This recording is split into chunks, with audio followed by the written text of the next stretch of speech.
everyone, what's up? Today we're going to talk about the empty chair technique and how it can be more beneficial when paired with psychedelics than not. Voices here, voices in your head. This is gin and drip for men to make your own. Even though I totally blacklisted the rehab industry, there's no denying there are good techniques out there. Now, a quick overview of what the empty chair technique even is. Who created it? What year was it created? Are you high right now? Do you ever get nervous? You know, the logistics really aren't important. That's what I really didn't like about going to school to become an addiction counselor, because they get you so caught up with the date it was come up with and this and that, when that shit really doesn't matter. Like, why are you filling counselors' brains up with useless information when what really matters is putting it into practice? The empty chair technique can really help with your past traumas. What Gestalt theory is kind of all about is that you need to bring your past issues into the forefront, into the present moment. You can't worry about the past, you can't worry about the future, you only can worry about right now, here and now. That's the problem with a majority of people. You are so worried about what happened in the past, you are so worried about what's going to happen in the future. You can't control that. The only thing you can control is what's going on right now. And how the empty chair technique works is, let me give you an example. Say you grew up with a mother that was abusive or a father that was abusive, and that person passed away. Your mom or your dad is dead now, but their abuse still haunts you to this day. And you can't forget about it. You don't forgive them. You think about it constantly. Even if you aren't consciously thinking about that trauma, that's subconsciously still there if you haven't dealt with that. I don't care what people say. Their past traumas affect them today. And that's why they are addicted to drugs. That's why they can't keep meaningful relationships. That's why they're depressed. So you have to deal with them. But how can you deal with an issue if the main person from the issue is dead? Well, that's where the empty chair technique comes into play.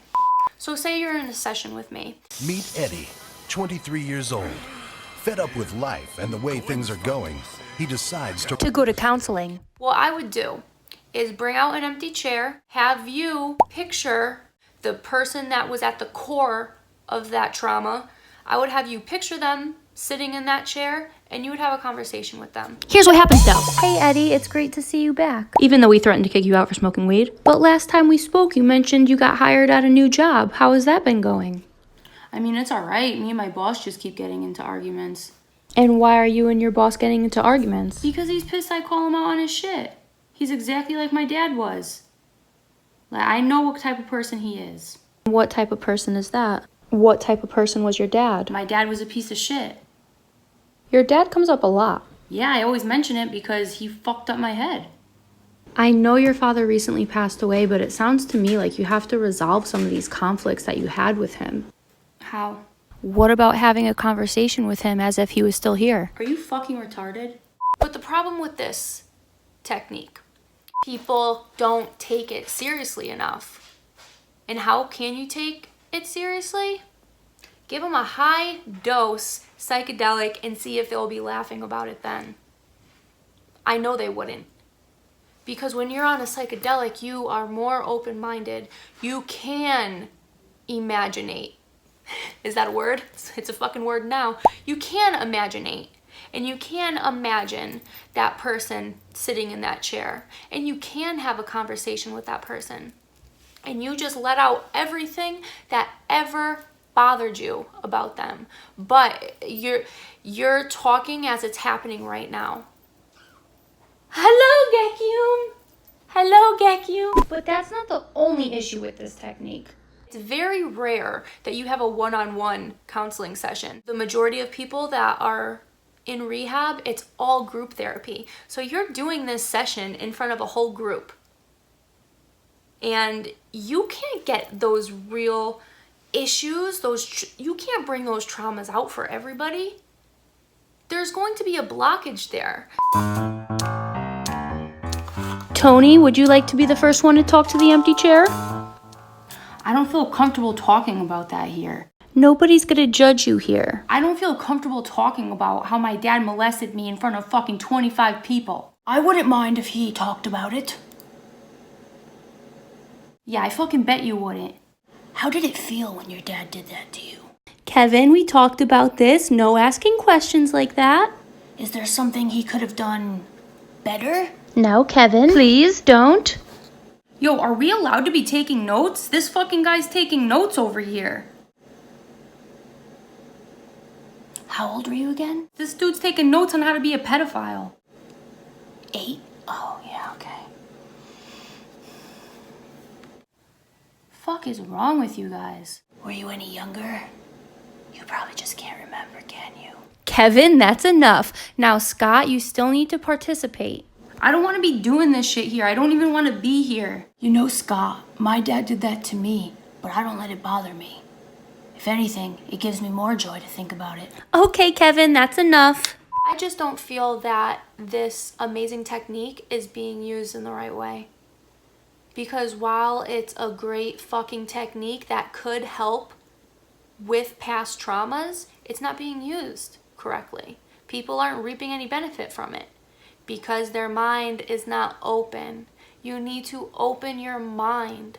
And you cannot open your mind in a room full of fucking people that don't want to be there. I just want you to know, if you have been in a situation, if you have tried to use this technique, if your counselor has tried to have you do this technique and you thought it was stupid and you didn't, it didn't help you, just know these techniques can work. You just have to know how to do them correctly. And being forced to do them in group therapy is not correct. There is still hope for you.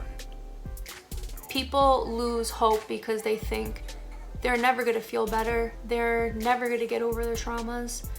And I want you to know that there is a way. And I believe just believing in yourself, teaching yourself how to do these things, and healing through yourself. And if you cannot master the empty chair technique on your own, I believe psychedelics could be used as a tool to help you. Gekyum, you freaking smell. You stink, Gekyum. I love him so much, but I hate him as well.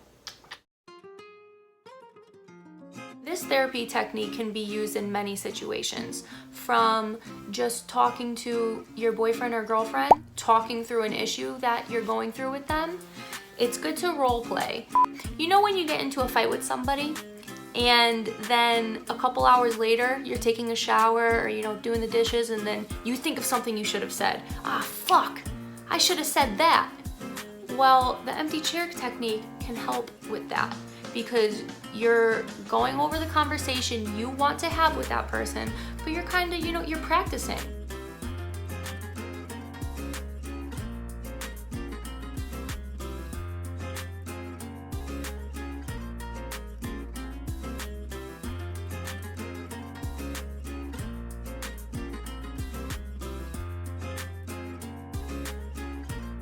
What are you doing, Gekyum?